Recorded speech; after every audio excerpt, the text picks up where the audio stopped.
Hello दोस्तों, स्वागत है आपका मेरे यूट्यूब चैनल स्टडी बोथ में। तो आज उत्तराखंड करंट अफेयर्स 2022 की क्लास सेकंड है। इससे पहले हमने उत्तराखंड की एक क्लास कर ली, तो जिन्होंने वो वीडियो नहीं देखी तो जाके ज़रूर देखें, उसका लिंक मैं डिस्क्रिप्शन में दे दूंगा। और दोस्तों, नेशनल करंट अफेयर्स की भी 2 क्लास हो चुकी हैं, तो उसे भी जाके ज़रूर देखें। टॉप सिलेक्टेड करंट अफेयर्स यहाँ पर लिए जाते हैं जो आपके आगामी परीक्षाओं के लिए महत्वपूर्ण हैं। तो दोस्तों, आपकी बार यूपीएससी पार, तो आपको अपनी तैयारी अच्छे से करनी है। और जो पहली बार हमारी वीडियो देख रहे हैं तो चैनल को सब्सक्राइब जरूर कर लें, आपकी वीडियो कंटिन्यू आएगी। और यहाँ पर लगभग हम 1 ईयर की करंट अफेयर्स को डिस्कस कर लेंगे। और वीडियो को अपने दोस्तों के साथ जरूर शेयर करें। आपका अच्छा रिस्पॉन्स आता है, आप कमेंट करते हो तो हमें भी अच्छा लगता है। तो दोस्तों, आज की क्लास में आपको 30+ करंट अफेयर्स देखने को मिलेंगे जो आपके आगामी परीक्षाओं के लिए महत्वपूर्ण है। तो चलते हैं करंट अफेयर्स की तरफ। तो आज का पहला करंट अफेयर्स है, रैनी तपोवन में आई बाढ़ का क्या कारण था। दोस्तों, काफ़ी इंपॉर्टेंट क्वेश्चन है, बिल्कुल इसे ध्यान में रखना। 2021 में रैनी तपोवन में बाढ़ आई थी, तो इसका क्या कारण था। यूपीएससी ऐसे क्वेश्चन पूछता है, तो इसलिए ये क्वेश्चन आपके लिए रखा गया है, क्योंकि यूपीएससी भौगोलिक में ज़्यादा फोकस रखता है, तो इसलिए आपको ये ध्यान में रखना है। तो इसके ऑप्शन है ग्लेशियर फटना, हिमस्खलन, भूस्खलन और बांध टूटना। ठीक है, तो जो इसका सही ऑप्शन हो जाएगा ऑप्शन बी, हिमस्खलन। ठीक, हिमस्खलन के कारण ही रैनी तपोवन में बाढ़ आई थी। और दोस्तों, रैनी तपोवन है कहाँ पर, ये आपका चमोली में है। ठीक है, तो ये भी आपको नोट करना है। कब आई थी, ये 2021 की बात है, तो ये आपको ध्यान में रखना है। नेक्स्ट करंट अफेयर्स है, 2021 में उत्तराखंड के पद्मश्री पुरस्कार विभूषित प्रेमचंद्र को किस क्षेत्र में यह सम्मान दिया गया। दोस्तों, काफ़ी इंपॉर्टेंट क्वेश्चन है, बिल्कुल इसे ध्यान में रखना। जितने भी ये क्वेश्चन है वो आपके एग्जाम में आ सकते हैं, बिल्कुल टॉप सिलेक्टेड करंट अफेयर्स लिए हैं। और इससे जितने भी फैक्ट बनेंगे तो वो भी मैं आपको बताऊंगा। तो यहाँ से आपके 30 से ज़्यादा करंट अफेयर्स आपको देखने को मिलेंगे। तो 30 से 40 करंट अफेयर्स यहाँ से आपके बनेंगे। तो दोस्तों, यहाँ पर क्या पूछा गया है, पहले सबसे पहले उसको भी ध्यान में रखना। और करंट अफेयर्स में आपको यहाँ से याद करा दूंगा, ताकि आपको वो अच्छे से दिमाग में बैठ जाए और आप एग्जाम में अच्छे से उसे करके आए। सबसे पहले आपको ये नोट करना है कि कौन सा ईयर पूछ रहा है, 2021 पूछ रहा है।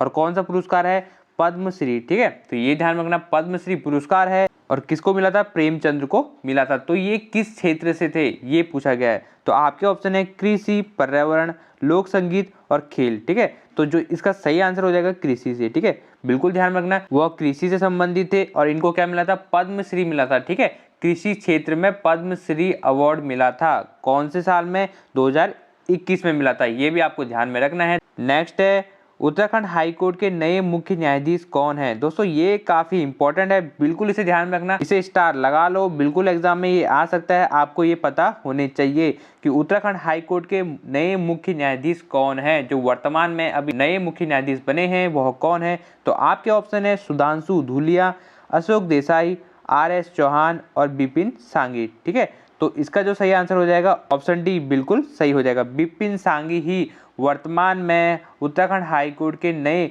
मुख्य न्यायाधीश। ठीक है, मुख्य न्यायाधीश पूछ रहा है आपसे, तो ये भी ध्यान में रखना। बिपिन सांघी, थोड़ा सा इनके बारे में जान लेते हैं। ये जो है 12वें नंबर के, ठीक है, 12वें नंबर के उत्तराखंड के मुख्य न्यायाधीश हैं। और इन्होंने कब शपथ ली थी, 28 जून 2022 को। ठीक है, तो 28 जून 2022 को इनको नियुक्त किया गया था उत्तराखंड हाईकोर्ट के मुख्य न्यायाधीश पद पर। ठीक है, और इससे पहले कौन थे, तो इससे पहले जो थे वो थे RS चौहान, रघुवीर सिंह चौहान। ठीक है, तो 11वें नंबर के जो थे वो थे RS चौहान, रघुवीर सिंह चौहान इससे पहले मुख्य न्यायाधीश थे। तो आपको ये ध्यान में रखना है। नेक्स्ट करंट अफेयर्स है, उत्तराखंड की श्वेता वर्मा भारतीय क्रिकेट टीम में शामिल हुई, वह मूल रूप से किस जनपद की है। दोस्तों, काफी इंपॉर्टेंट क्वेश्चन है, बिल्कुल इसे ध्यान में रखना, आपके खेल से प्रश्न जरूर आता है। तो यहाँ पर क्या पूछ रहा है कि जो श्वेता वर्मा है वह भारतीय क्रिकेट टीम में, महिला टीम में शामिल है, तो वह किस जनपद की है। ये क्वेश्चन बिल्कुल एग्जाम में आ सकता है, तो आपको ध्यान में रखना है।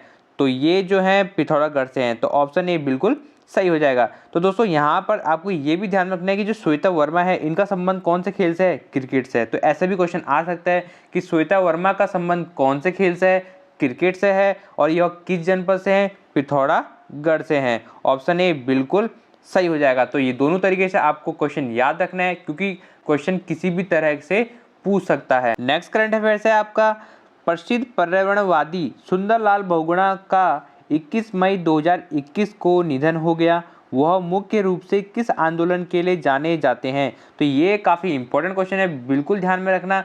जो हमारे सुंदरलाल बहुगुणा जी थे, उनका निधन हुआ था 21 मई 2021 को, याद रखना। देखो 21 2021, तो ऐसे आप इसे याद कर सकते हैं 21 और 21। तो 21 2021 में सुंदरलाल बहुगुणा जी का निधन हुआ था और वह मुख्य रूप से किस आंदोलन के लिए जाने जाते हैं? तो ये आपको पता होगा। तो इसका ऑप्शन है उत्तराखंड आंदोलन, चिपको आंदोलन, पानी रखो आंदोलन या मैती आंदोलन। तो इसका सही आंसर हो जाएगा चिपको आंदोलन। ठीक है, ऑप्शन बी बिल्कुल सही हो जाएगा। चिपको आंदोलन में इन्होंने महत्वपूर्ण भूमिका निभाई थी और इनका निधन कब हुआ था? 21 मई 2021 को। ये डेट आपको ध्यान में रखनी है, ये क्वेश्चन जरूर आ सकता है। नेक्स्ट करंट अफेयर्स है, कोविड काल में जिन बच्चों के माता पिता की मृत्यु हो गई, उन्हें किस योजना के तहत आर्थिक मदद दी जा रही है? ये काफी इंपॉर्टेंट क्वेश्चन है दोस्तों। कोरोना काल से आपके प्रश्न आने की संभावना सबसे ज्यादा है, तो उसको ध्यान में रखना। तो यहाँ पर क्या पूछा गया आपकी कि कोविड काल में जिन बच्चों के माता पिता की मृत्यु हो गई, उन्हें किस योजना के तहत आर्थिक मदद दी जा रही होगी? तो आपके ऑप्शन है बाल संरक्षण योजना, बचपन बचाओ आंदोलन, वात्सल्य योजना, पानी रखो आंदोलन। तो इसका सही आंसर हो जाएगा ऑप्शन सी, वात्सल्य योजना। ठीक है, ये काफी इंपॉर्टेंट है, बिल्कुल इसे ध्यान में रखना। वात्सल्य योजना किस लिए है? आर्थिक मदद दी जाती है किसको? जिनके माता पिता की मृत्यु कोरोना काल में हुई थी। तो ये ध्यान में रखना, उत्तराखंड में यह योजना शुरू की गई है, वात्सल्य योजना। ठीक है, अब थोड़ा सा इसके बारे में भी जान लेते हैं अच्छे से, क्योंकि क्वेश्चन यहाँ से थोड़ा सा आ सकता है। तो दोस्तों सबसे पहले आपको ये ध्यान में रखना है कि इसमें 3,000 रुपये प्रति माह की सहायता दी जाती है। ठीक है, तो 3,000 रुपये प्रति माह की सहायता दी जाती है किसमें? वात्सल्य योजना में। तो उनको 3,000 रुपये प्रति माह की आर्थिक सहायता दी जाती है। बच्चों की माता पिता की मृत्यु हुई है तो उनको 21 वर्ष तक, ठीक है, तो 21 वर्ष तक उनका भरण पोषण, शिक्षा और रोजगार का दायित्व सरकार का है। ठीक है, तो 21 वर्ष तक उनको सरकार द्वारा संरक्षण दिया जाएगा और इनको 5% आरक्षण दिया जाएगा। ठीक है, तो जो गवर्नमेंट जॉब है उसमें भी इनको 5% आरक्षण दिया जाएगा। तो ये भी ध्यान में रखना।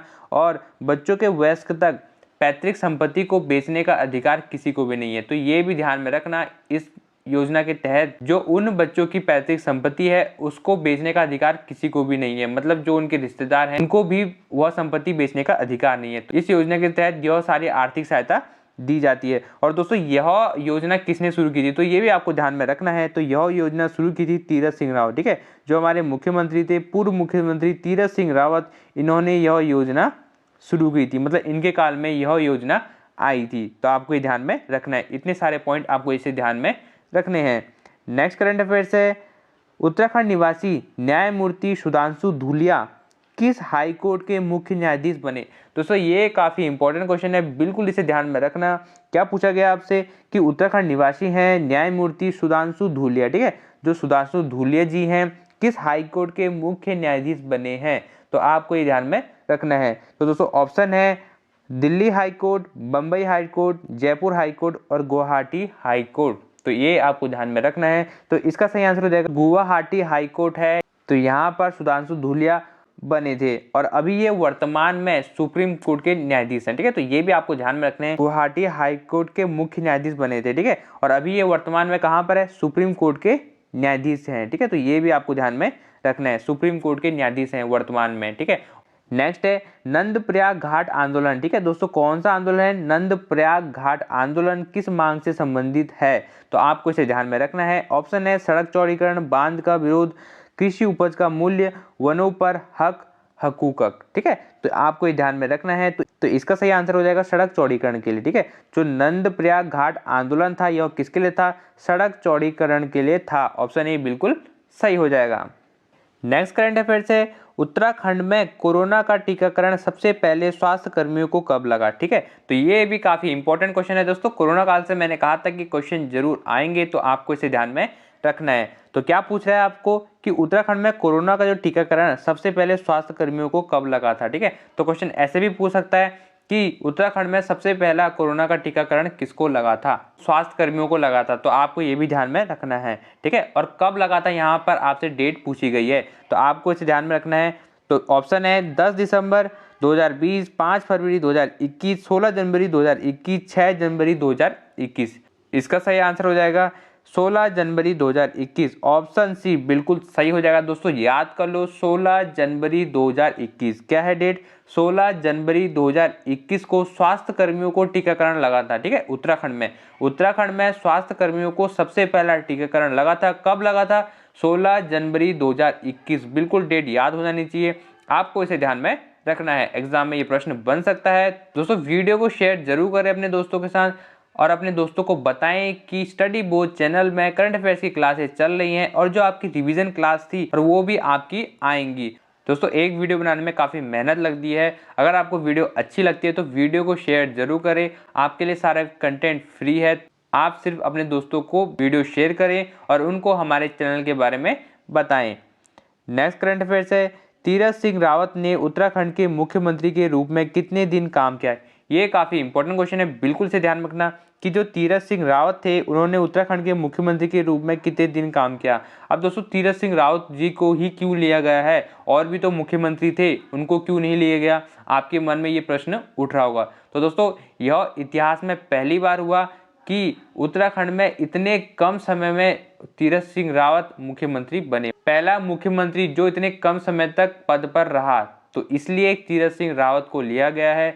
यह इतिहास में पहली बार हुआ, तो इसलिए इन पर ज़्यादा फोकस किया गया है। तो ये आपके एग्जाम की दृष्टि से महत्वपूर्ण हो जाता है, सबसे ज़्यादा समय तक कौन रहे और सबसे कम समय तक कौन रहे, तो ये आपको ध्यान में होना चाहिए। यहाँ पर आपके ऑप्शन है 225 दिन, 86 दिन, 115 दिन या 316 दिन। तो दोस्तों इसका सही आंसर हो जाएगा 115 दिन, ठीक है। ऑप्शन सी बिल्कुल सही हो जाएगा। जो तीरथ सिंह रावत थे वह 115 दिन तक रहे थे, उत्तराखंड के मुख्यमंत्री के पद पर रहे थे 115 दिन तक। दोस्तों कहीं पर आपको 114 दिन भी दिखेगा, तो ये भी आपको ध्यान में रखना, कहीं पर आपको 114 दिन रहेगा और कहीं पर आपको 115 दिन ध्यान में रखना, ठीक है। दोनों में से एक ही आएगा ऑप्शन, आपको घबराने की जरूरत नहीं है, बट आपको ये ध्यान में रखना है कि सबसे कम समय तक मुख्यमंत्री के पद पर कौन रहे थे? तीरथ सिंह रावत, तो बिल्कुल ध्यान में रखना। नेक्स्ट है दोस्तों, वर्ष 2021 में कुंभ मेले में कोविड संक्रमण के कारण कुंभ कितने दिन तक चला? दोस्तों ये काफी महत्वपूर्ण क्वेश्चन है, क्योंकि इतिहास में ऐसा पहली बार हुआ कि कुंभ जो है इतने कम समय तक चला, ठीक है। 12 वर्षों में एक बार कुंभ होता है और वो भी कोरोना काल के दौरान इतने कम समय तक चला, तो इसलिए यह आपके एग्जाम की दृष्टि से महत्वपूर्ण हो जाता है। तो दोस्तों 2021 में कुंभ मेला कितने दिन तक चला था? तो ऑप्शन है आपके 10 दिन, 40 दिन, 60 दिन या 30 दिन, ठीक है। तो जो इसका सही आंसर हो जाएगा 30 दिन तक, ठीक है। 30 दिन तक कुंभ जो है वह चला था 2021 में। उस समय जो था कोरोना काल चला था, इसलिए इसका समय को घटा दिया गया था, ठीक है। आपको इसे ध्यान में रखना है, इतिहास में पहली बार हुआ था, तो इसलिए ये एग्जाम की दृष्टि से महत्वपूर्ण हो जाता है। नेक्स्ट है, उत्तराखंड में पलायन पर आधारित पांडवाज ग्रुप की लघु फिल्म इकुलास में निम्न में से किस कवि की रचना को शामिल किया गया है? ये भी काफी इंपॉर्टेंट है, बिल्कुल इसे ध्यान में रखना। दोस्तों आपको इसे ध्यान में रखना है कि इकुलास एक लघु फिल्म है और एक किस पर आधारित है, ये भी पूछ सकता है, उत्तराखंड में पलायन पर, ठीक है। तो उत्तराखंड में पलायन बहुत ज्यादा चर्चा में है, तो इसलिए आपको इसे ध्यान में रखना है कि उत्तराखंड के पलायन पर कौन सी फिल्म बनी थी? इकुलास बनी थी। तो इसमें किस कवि की रचना की गई है, बिल्कुल ध्यान में रखना, एग्जाम में आ सकता है। ऑप्शन में नरेंद्र सिंह नेगी, सुनीता चौहान, जगदम्बा चमोला, बीना देवशाली, ठीक है। तो इसका सही आंसर हो जाएगा जगदम्बा चमोला, ऑप्शन सी बिल्कुल सही हो जाएगा, ठीक है। आपको उसे ध्यान में रखना है। फिल्म कौन सी है? इकुलास है। किस पर आधारित है? उत्तराखंड में पलायन पर आधारित है। और किस कवि की रचना की गई है इसमें? जगदम्बा चमोला। ये 3 आपको ध्यान रखना है। क्वेश्चन किसी भी तरीके से पूछ सकता है, तो दोस्तों जिस तरीके से क्वेश्चन एग्जाम में पूछा जा सकता है मैं आपको सारे तरीके से बताता हूं, तो आपको इसे हर तरीके से नोट करना है और अपने नोट्स जरूर बनाए करंट अफेयर्स के, यहाँ से आपके अच्छे खासे नोट्स बन जाएंगे और आपके एग्जाम में प्रश्न आएंगे। और दोस्तों स्टडी बोर्ड चैनल को याद कर लेना, आपके प्रश्न यहाँ से जरूर बनेंगे।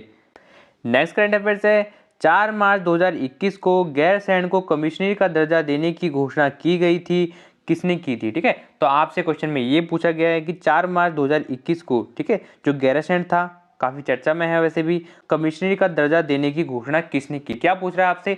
4 मार्च 2021 को गैरसैंण को कमिश्नरी का दर्जा देने की घोषणा किसने की थी, ठीक है। तो आपको सिर्फ ये ध्यान रखना है कि गैरसैंण को कमिश्नर की दर्जा देने की घोषणा किसने की थी। ऑप्शन है हरीश रावत, तीरथ सिंह रावत, त्रिवेंद्र सिंह रावत, इनमें से कोई नहीं। तो दोस्तों इसका सही आंसर हो जाएगा त्रिवेंद्र सिंह रावत। उस समय जो था त्रिवेंद्र सिंह रावत जी का कार्यकाल था, तो इसलिए इन्होंने ही यह घोषणा की थी कि गैरसैंण को कमिश्नरी बनाएंगे, ठीक है। आपको इसे ध्यान में रखना है।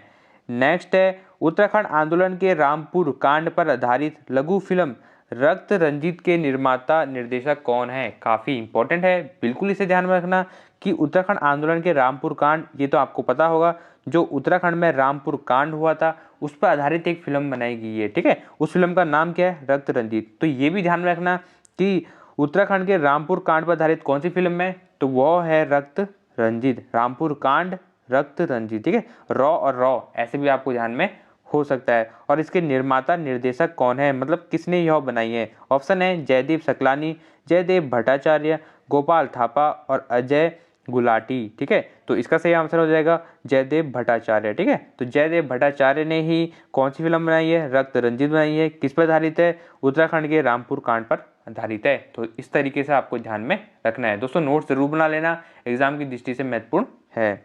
नेक्स्ट है टोक्यो पैरा ओलंपिक में उत्तराखंड के मनोज सरकार ने कांस्य पदक जीता, वे कौन से खेल खेलते हैं। तो ये काफ़ी इंपॉर्टेंट है, आपको ध्यान में रखना है। किससे पूछा गया है, आपको मनोज सरकार से पूछा गया है। ठीक है, इन्होंने किसमें जीता, टोक्यो पैरा ओलंपिक। बिल्कुल ध्यान में रखना, टोक्यो पैरा ओलंपिक में कांस्य पदक जीता। कौन सा पदक जीता, कांस्य पदक जीता टोक्यो पैरा ओलंपिक में। और ये कौन से खेल से हैं। ठीक है, तो मनोज सरकार कौन से खेल से हैं, आपको पहले ये ध्यान में रखना है। तीरंदाजी, भारोत्तोलन, बैडमिंटन, इनमें से कोई नहीं। तो दोस्तों इसका सही आंसर हो जाएगा बैडमिंटन। ठीक है, बैडमिंटन से ही संबंधित है कौन, मनोज सरकार। नेक्स्ट है देहरादून में डायनासोर युग की, दोस्तों यहाँ पर युग आएगा। ठीक है, युग की वनस्पतियों का पार्क विकसित किया गया है, उस पार्क का नाम है। दोस्तों काफी इंपॉर्टेंट है, बिल्कुल इसे ध्यान में रखना है। तो दोस्तों क्या पूछ रहा है आपको कि देहरादून में खोला गया, सबसे पहले आपको ये ध्यान रखना है। ठीक है, डायनासोर युग की, जिस टाइम के डायनासोर थे तो उस समय की वनस्पतियों का पार्क विकसित किया गया है उत्तराखंड में। तो ये काफी बड़ी बात है, इसलिए ये एग्जाम में आ सकता है। तो दोस्तों इसके ऑप्शन है Jurassic park, great smoky park, cryptogamic park, इनमें से कोई नहीं। ठीक है, उस पार्क का नाम बताना है। तो इसका सही आंसर हो जाएगा क्रिप्टोगेमिक पार्क। ठीक है, क्रिप्टोगेमिक पार्क है उसका नाम, उत्तराखंड के देहरादून में खोला गया है। और उसमें क्या है, जो डायनासोर युग की वनस्पतियां थी उसे विकसित किया गया है। और आपको ध्यान में रखना है देहरादून के कहाँ पर है, ये है आपका देहरादून के देव वन में। ठीक है, देव वन में इसे खोला गया है। ये चक्राता में पड़ता है, आपका कहाँ पड़ता है, चक्राता में पड़ता है, देव वन है। ठीक है, आपको ध्यान में रखना है। नेक्स्ट करंट अफेयर्स है नीति आयोग द्वारा जारी सतत विकास लक्ष्य सूचकांक में उत्तराखंड का कौन सा स्थान है। ये भी काफी इंपॉर्टेंट है, बिल्कुल ध्यान में रखना कि नीति आयोग द्वारा जारी सतत विकास लक्ष्य सूचकांक। ठीक है, बिल्कुल ध्यान से देखना करंट अफेयर्स को कि क्या पूछ रहा है। नीति आयोग द्वारा जारी किया जाता है सतत विकास लक्ष्य सूचकांक में उत्तराखंड का कौन सा स्थान है। ऑप्शन है 18वां, 30वां, 7वां या दूसरा। ठीक है, तो इसका सही आंसर हो जाएगा 7वां। ठीक है, उत्तराखंड जो है 7वां स्थान पर है। नेक्स्ट करंट अफेयर्स है पुलवामा में शहीद हुए किस उत्तराखंडी को मरणोपरांत सर्वोच्च पुलिस पदक से सम्मानित किया गया है। बिल्कुल ध्यान में रखना दोस्तों, उत्तराखंड से संबंधित है, इसलिए ये एग्जाम की दृष्टि से महत्वपूर्ण हो जाता है। तो पुलवामा में जो शहीद हुए थे उत्तराखंडी, ठीक है, मरणोपरांत मतलब उनके मरने के बाद उन्हें क्या दिया गया, सर्वोच्च पुलिस पदक से सम्मानित किया गया। काफी बड़ी बात है, तो आपको इसे ध्यान में रखना है। तो ऑप्शन है आपके मनदीप सिंह, मोहनलाल रतूड़ी, विभूति ढोंडियाल, शंकर सिंह। ठीक है, तो इसका सही आंसर हो जाएगा मोहनलाल रतूड़ी। मोहनलाल रतूड़ी ही जो थे वह पुलवामा में शहीद हुए थे और इन्हीं को सर्वोच्च पुलिस पदक दिया गया था, आपको ध्यान में रखना है। नेक्स्ट है राष्ट्रीय तीर अंदाजी प्रतियोगिता 2021 में कहाँ आयोजित हुई। दोस्तों काफी इंपॉर्टेंट है, बिल्कुल स्टार लगा लो, आपके एग्जाम में बन सकता है। तो जो राष्ट्रीय तीर अंदाजी प्रतियोगिता 2021 थी, दोस्तों ईयर भी देख लो, 2021 से पूछा गया है। ठीक है, राष्ट्रीय तीर अंदाजी मतलब तीर अंदाजी प्रतियोगिता थी 2021, कहाँ आयोजित की गई थी, नैनीताल, देहरादून, उत्तरकाशी या हरिद्वार। तो इसका सही आंसर हो जाएगा ऑप्शन बी, देहरादून। दोस्तों ये जो है नेशनल करंट अफेयर्स की दृष्टि से भी महत्वपूर्ण है और उत्तराखंड करंट अफेयर्स की दृष्टि से भी महत्वपूर्ण है। तो काफ़ी बड़ी बात है कि देहरादून में हमारे राष्ट्रीय तीर अंदाजी प्रतियोगिता 2021 को आयोजित किया गया था, तो इसलिए ये एग्जाम की दृष्टि से महत्वपूर्ण हो जाता है। नेक्स्ट है उत्तराखंड में थीम पार्क किस शहर में बन रहा है। काफ़ी इंपॉर्टेंट क्वेश्चन है दोस्तों, थीम पार्क कौन सा पार्क है, थीम पार्क है। ठीक है, तो आपके ऑप्शन है देहरादून, पौड़ी, उधम सिंह नगर, नैनीताल। ठीक है, तो ऑप्शन बी पौड़ी बिल्कुल सही है। पौड़ी में ही थीम पार्क बन रहा है। कौन सा पार्क बन रहा है? Theme park. बिल्कुल ध्यान में रखना, इसको अच्छे से याद कर लो, थीम पार्क। और जो डायनासोर युग की वनस्पतियों को विकसित करने के लिए जो पार्क बन रहा है वो कहाँ बन रहा है? देहरादून के देववन जो चक्राता में पड़ता है वहां बन रहा है। तो ये दोनों ध्यान में रखना। नेक्स्ट करंट अफेयर्स है, कामधेनु संहिता पुस्तक के लेखक कौन है? काफी इंपॉर्टेंट है दोस्तों, कामधेनु संहिता पुस्तक, बिल्कुल याद कर लो, कामधेनु संहिता पुस्तक के लेखक कौन है? ऑप्शन है द्वारिका प्रसाद सेमवाल, गोपाल रावत, रमेश सेमवाल, उमाकांत लखेड़ा। तो इसका सही आंसर हो जाएगा रमेश सेमवाल। ठीक है, बिल्कुल ध्यान में रखना दोस्तों। यहाँ पर थोड़ा सा कंफ्यूजन के लिए तो मैंने आपके लिए द्वारिका प्रसाद सेमवाल ये ऑप्शन भी रखा है, ताकि आप वहां पर एग्जाम में गलत करके ना आए। ठीक है, क्या है आपका? रमेश सेमवाल। इन दोनों के जो सरनेम है बिल्कुल सही हैं, पर आपको सही कौन सा करना है? रमेश सेमवाल। द्वारिका प्रसाद सेमवाल मत करना, गलत हो जाएगा। क्या पूछ रहा है आपसे? कामधेनु संहिता पुस्तक। ठीक है, कौन है? रमेश सेमवाल। नेक्स्ट है, राज्य में साहसिक खेल अकादमी कहाँ स्थापित की गई है? बिल्कुल इंपॉर्टेंट है, राज्य में साहसिक खेल अकादमी। तो इसे ध्यान में रखना, कौन सी अकादमी है? साहसिक खेल अकादमी कहाँ स्थापित की गई है? ऑप्शन है पिथौरागढ़, टिहरी गढ़वाल, देहरादून, उत्तरकाशी। तो यहाँ पर बहुत सारे दोस्त मेरे सोच रहे होंगे उत्तरकाशी में है, परंतु गलत है, उत्तरकाशी में नहीं की गई है, यह किया गया है टिहरी गढ़वाल में। ठीक है, राज्य में साहसिक खेल अकादमी ध्यान में रखना।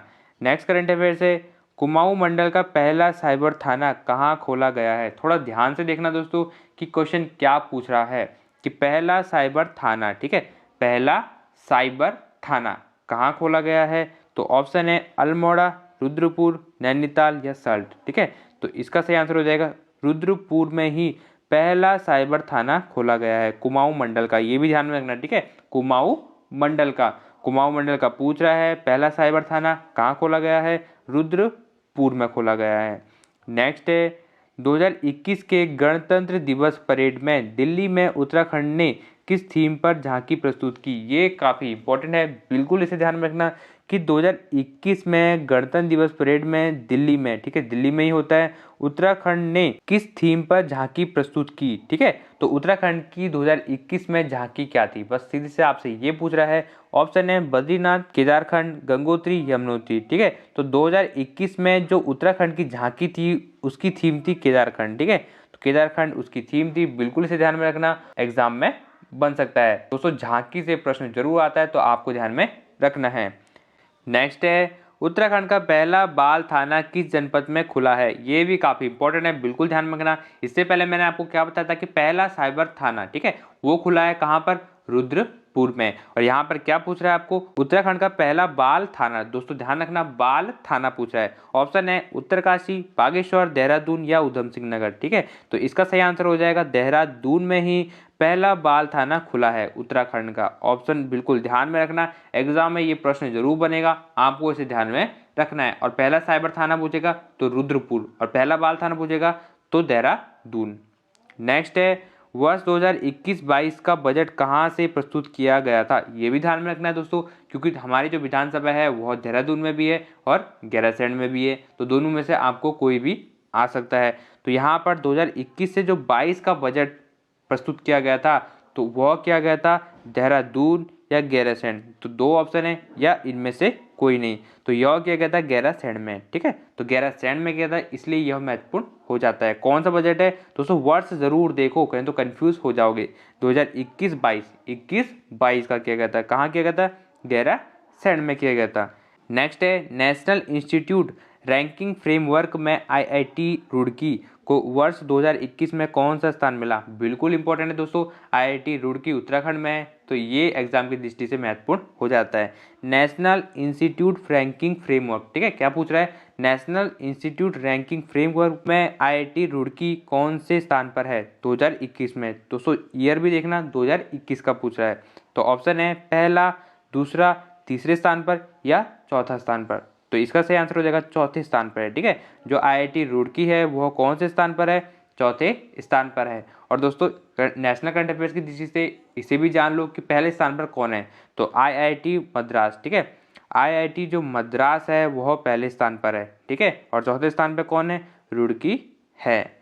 नेक्स्ट है, भारत और उज्बेकिस्तान के बीच संयुक्त सैन्य अभ्यास कहाँ हुआ था। ये काफ़ी इंपॉर्टेंट है, मुझे लगता है कि ये प्रश्न आपके एग्जाम में जरूर आएगा, क्योंकि भारत और उज्बेकिस्तान के बीच में हुआ था और ये उत्तराखंड में हुआ था, तो एग्जाम की दृष्टि से महत्वपूर्ण है, ये तो जरूर एग्जाम में बनेगा।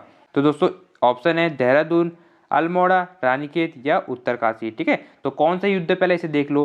भारत और उज्बेकिस्तान के बीच में संयुक्त सैन्य अभ्यास हुआ था। ठीक है, यह हुआ था रानीखेत में। ऑप्शन सी बिल्कुल सही हो जाएगा, रानीखेत में हुआ था, भारत और उज्बेकिस्तान के बीच में हुआ था।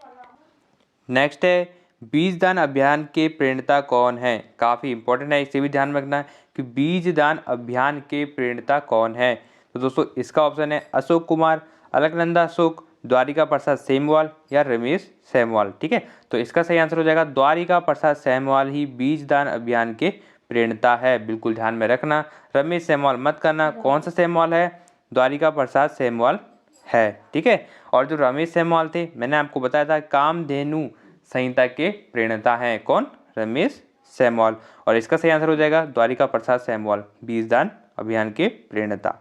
नेक्स्ट है सिद्धबली जन शताब्दी एक्सप्रेस किस शहर से किस शहर तक चलेगी। ये भी काफ़ी इंपॉर्टेंट है, बिल्कुल से ध्यान रखना, एग्जाम की दृष्टि से महत्वपूर्ण है। तो दोस्तों कौन सी है सिद्धबली जन शताब्दी एक्सप्रेस, आपको इसे कैसे याद करना है, बिल्कुल इसे मैं बताऊंगा। ये करंट अफेयर्स आपको अच्छे से यहीं पर याद हो जाएगा। तो ऑप्शन है रामनगर से दिल्ली, कोटद्वार से दिल्ली, कोटद्वार से देहरादून, कोटद्वार से चंपावत। आप करंट अफेयर्स ध्यान से नहीं पढ़ते हो, एग्जाम में भूल जाते हो और इसलिए गलत करके आ जाते हो। तो दोस्तों सबसे पहले आपको ध्यान रखना है कि सिद्धबली, ठीक है, तो सिद्धबली मंदिर कहाँ पर है, कोटद्वार में है। ठीक है, तो इसका संबंध किससे होगा, कोटद्वार से होगा। आपको पहले इसे ध्यान में रखना है। कहाँ से कहाँ तक चली, तो ये आपको कैसे याद करना है मैं आपको बताऊंगा। तो दोस्तों ऑप्शन मैंने यहाँ पर जानबूझ के आपको कन्फ्यूजन के लिए दे रखे हैं, 3 मैंने कोटद्वार के दे रखे हैं, ताकि आपको अच्छे से यहाँ पर याद हो जाए और एग्जाम में गलत ना करो, क्योंकि जो एग्जामिनर है वो भी कन्फ्यूज वाले ऑप्शन देगा, क्योंकि उसे पता है कि सिद्धबली जो मंदिर है वो कोटद्वार में है, तो बच्चे इसे ऐसे याद कर लेंगे। ठीक है, तो दोस्तों आपको ध्यान रखना है कि कोटद्वार से दिल्ली है। ठीक है, कोटद्वार से दिल्ली मतलब उत्तराखंड में तो है, उत्तराखंड में कोई शहर है ही नहीं, सीधा दिल्ली है, कोटद्वार से दिल्ली है। सिद्धबली मंदिर कहाँ पर है, कोटद्वार में है, और कहाँ तक है, कोटद्वार से दिल्ली। ठीक है, बिल्कुल ध्यान में रखना, कोटद्वार से दिल्ली, सिद्धबली मंदिर कहाँ है, कोटद्वार में है, तो इसलिए आपको ये ध्यान में आएगा। तो दोस्तों ये थी आज की क्लास, आपको कैसे लगी कमेंट बॉक्स में जरूर बताएं। अगर आपके लिए वीडियो हेल्पफुल होती है तो प्लीज़ कमेंट करके जरूर बताएं, और वीडियो को अपने दोस्तों के साथ जरूर शेयर करें। और जो पहली बार हमारी वीडियो देख रहा है तो चैनल को सब्सक्राइब जरूर कर लें, आपके एग्जाम तक महत्वपूर्ण वीडियो आती रहेंगी और करंट अफेयर्स को भी हम यहाँ पर कवर करेंगे। मिलते हैं नेक्स्ट वीडियो में, तब तक के लिए नमस्कार,